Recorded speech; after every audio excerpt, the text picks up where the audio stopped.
Cerita kali ini gue denger dari teman kantor gue yang kebetulan tuh orang Padang. Jadi ini cerita dari supir ojol yang pernah nganterin dia di Padang. Kita sebut aja supir ojolnya ini tuh namanya Pak Amin. Pak Amin udah jadi supir ojol kurang lebih 5 tahun.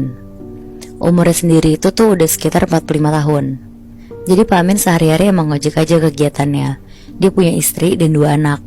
Tapi dua-duanya tuh anaknya ngerantau ke Jakarta. Makanya dia tuh menuhin kebutuhan istrinya dengan jadi ojek online. Biasanya tuh Pak Amin mulai berangkat sekitar jam 8 pagi. Pak Amin paling seneng banget kalau dapet pelanggan tuh anak-anak sekolah Moebi. Karena dia tuh ngerasa bisa ngobatin rasa kangennya dia sama anak-anaknya dia yang lagi ngerantau. Biasanya rutenya dia tuh muter-muter Taplau. Taplau itu tepi laut. Dan biasanya selesai ngojek tuh sekitar jam 7 malam. Pokoknya gak lama selesai azan maghrib, Pak Amin tuh langsung pulang biasanya. Nah pas Pak Amin udah di jalan pulang, Pak Amin tuh lupa matiin aplikasi. Dan tiba-tiba langsung nyangkut lah orderan. Dia dapat orderan tuh ke arah Pondok. Pondok tuh daerah di Padang, kayak perkampungan Cina gitu. Akhirnya karena Pak Amin juga mikirin rezeki, jadi dia ambil kan. Ternyata pelanggannya ini tuh bapak-bapak yang mau pulang ke Hotel Aksana di Jalan Bundo Kanduang. Selama perjalanan mereka berdua tuh ngobrol-ngobrol. Dan ternyata bapak ini tuh orang Jakarta yang lagi ada urusan di Padang. Terus dia tuh lagi nginep di hotel itu.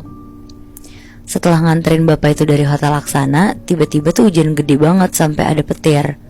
Akhirnya Pak Amin tuh langsung parkirin motornya di bawah pohon gede di depan hotel itu.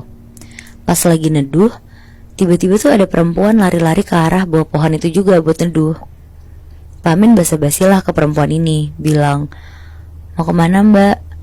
Perempuan ini tuh nunjuk ke Hotel Aksana ini. Terus Pak Amin kan bingung. Akhirnya Pak Amin tuh bilang, "Tinggal lari aja mbak lewat samping, itu langsung masuk ke lobi." Pas Pak Amin lagi ngebelakangin perempuan ini sambil nunjukin lobinya, Pak Amin tuh abis itu langsung nengok ke arah perempuan ini. Tapi tiba-tiba perempuan ini tuh udah gak ada. Jadi begitu dia ngebelakangin perempuan ini, balik lagi langsung gak ada? Nah iya Bi, bener. Wow. Kaget lah langsung si Pak Amin. Tapi Pak Amin tuh mikir, oh paling udah lari duluan kali ya, buru-buru. Akhirnya gak lama hujannya berhenti. Sekitar jam 9 malam Pak Amin lanjut pulang ke rumah. Besok paginya Pak Amin sarapan, terus dia siap-siap buat ngojek lagi. Dia berangkat jam 9 pagi. Dia mulai dari rute-rute dia kayak hari-hari biasanya. Nah pas siang-siang dia berhenti kayak di warung makan gitu, buat makan siang bareng ojol-ojol lainnya. Ada satu ojol, namanya tuh Bang Tegar. Dia nanya ke Pak Amin, "Pak, kemarin neduh ya di depan Hotel Aksana?" Terus Pak Amin bilang, "Iya, pas saya mau pulang, pas banget langsung hujan deras. Emangnya kenapa bang?" Terus Bang Tegar tuh bilang, "Tapi kok saya kayak ngelihat perempuan ya di sebelah bapak. Tapi kayak kuntilanak pak." Ngedengar itu tuh Pak Amin cuma ketawa-tawa sambil bilang, "Ya iya bang, saya kemarin pas neduh tuh juga sama perempuan. Tapi cantik kok, dia emang nginep di hotel itu." Akhirnya setelah selesai makan siang, Pak Amin lanjut narik. Sampai akhirnya dia tuh udah dapat orderan. Nah sekitar jam 9 malam, Pak Amin tuh udah dapat sekitar 10 pelanggan. Terus gak lama, Pak Amin tuh dapat orderan buat nganter makanan kayak GoFood gitu ya. Beli martabak telur dan diantarnya tuh ke Hotel Aksana lagi. Udah tuh Pak Amin nungguin di restorannya. Terus dia OTW ke hotelnya. Pas sampai di hotel ya sekitar jam 10 malam, Pak Amin nunggu di pintu keluarnya. Terus dia ngechat lah ke pelanggan yang mesen, "Mbak, saya udah di depan pintu masuk ya." Tapi gak dibalas-balas sama si mbak ini. Akhirnya Pak Amin berusaha lah ke lobi hotel. Nanya ke security, katanya boleh, ditanya aja ke resepsionis atas namanya. Pak Amin nanya atas nama Dinda, kamar 302. Karena tadi Pak Amin sempet chat nanya atas nama siapa dan kamar berapa ke mbak ini.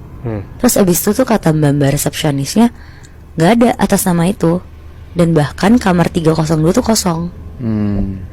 Kaget lah Pak Amin. Akhirnya dia keluar dari lobi. Dan dia tuh berusaha nunggu si mbak Dinda ini di depan pintu masuk hotel. Apa jangan Dinda juga salah kasih nomor kamar kali juga ya? Nah ya bisa jadi. Makanya si Pak Amin kekeh nunggu di depan pintu masuk. Iya.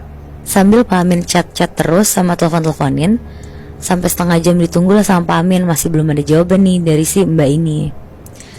Akhirnya sekitar jam 10:30 Pak Amin pengen pulang. Dan dia tuh niatnya mau naruh martabak itu tuh di lobi hotelnya aja dititipin. Tapi tiba-tiba Mbak Dinda ini tuh datang nyamperin ke Pak Amin. sambil jalan pelan-pelan terus bilang ke Pak Amin, "Pak, atas nama Dinda ya?" Akhirnya dikasih sama Pak Amin. Dan ternyata Mbak Dinda ini tuh mbak-mbak yang kemarin neduh bareng Pak Amin di depan hotel. Pas Pak Amin udah selesai ngasih ke Mbak Dinda nanya ke Pak Amin, "Gak takut Pak di sini?" Nanyanya tuh sambil senyum-senyum ngeledek gitu Moy Bi. Di sini tuh di hotel. Iya di hotel ini. Soalnya kan udah malam gitu loh Moy. Terus dijawab lah, "Ya namanya nyari duit Mbak, mau gimana?" Akhirnya Pak Amin siap-siap mau pulang. Pas Pak Amin ngedeket ke motornya dan Dinda balik badan ngejauh dari Pak Amin nengok belakang ke arah Dinda. Di situ Pak Amin ngeliat ada laki-laki jalan di belakang Mbak Dinda. Tapi laki-laki ini tuh jalannya pincang, kaki sebelahnya diseret, terus berlumuran darah, sambil gelendotan di pundaknya Mbak Dinda. Oh, jadi kayak Dinda tuh ngegendong si laki-laki ini? Iya, kayak ngegendong gitu. Wow. Terus. Nah terus Pak Amin tuh langsung cepet-cepet nyalain motor lah, terus pulang ngebut ke rumah. Karena ya Pak Amin tuh yakin banget kalau laki-laki yang di belakang Mbak Dinda itu tuh bukan manusia. Pas sampai rumah juga Pak Amin tuh langsung cerita ke istrinya apa yang dia lihat di hotel itu. Istrinya juga bilang, mungkin karena udah malam banget Pak Amin kesana, jadi itu dia ngeliat yang aneh-aneh. Nah besokannya karena istrinya minta dianterin ke rumah saudaranya, jadi setelah dari situ tuh Pak Amin baru narik lagi, sekitar jam 4 sorean lah. Pak Amin tuh muter-muter sampai udah dapat beberapa pelanggan. Terus sekitar jam 7 malam Pak Amin tuh dapat orderan lagi buat nganterin tujuannya ke Hotel Aksana itu lagi. Sebenarnya Pak Amin tuh udah gak mau ambil, tapi pas Pak Amin lihat namanya tuh Mbak Dinda lagi yang kemarin. Karena Pak Amin ngerasa Mbak Dinda tuh juga baik, jadi diambil lah sama si Pak Amin ini. Nah si Pak Amin itu juga niat pengen ngasih tahu ke Mbak Dinda tentang apa yang dilihat semalam. Oh, Pak Amin ngerasa kayak ya mungkin Mbak Dindanya juga nggak sadar gitu. Iya. Ada makhluk yang gelendotan ke dia. Iya, Oh, makanya oke, itu oke, pengen oke. ngasih tahu Bi niatnya. Terus. Akhirnya diambil lah sama Pak Amin. Terus akhirnya Mbak Dinda juga udah naik ke motornya. Pas perjalanan ke hotel itu, Pak Amin mikir-mikir lagi buat ngasih tahu atau enggak. Udah sampai di hotelnya pun tuh Pak Amin belum ngasih tahu juga. Terus pas Mbak Dinda turun dan ngasih helmnya ke Pak Amin tuh akhirnya bilang, "Mbak Dinda, saya mau ngasih tahu. Jadi semalam tuh ada laki-laki di belakang Mbak Dinda. Kakinya buntung sebelah, terus ngegelantungan di pundak Mbak Dinda." Mbak Dinda ngedenger itu tuh gak kaget. Dia cuma senyum sambil balik badan. "Yang ini Pak, kita emang lagi nyari potongan tubuh kita di hotel ini." Bangsat. Sambil senyum lebar banget ke Pak Amin. Anjing. Jadi Moibi, ternyata Hotel Aksana ini tuh dulunya Hotel Ambacang namanya. Dan hotel ini tuh terkenal banget sebagai hotel pencabut nyawa. Karena pernah nelen banyak korban jiwa pas gempa tanggal 30 September tahun 2009. Wow.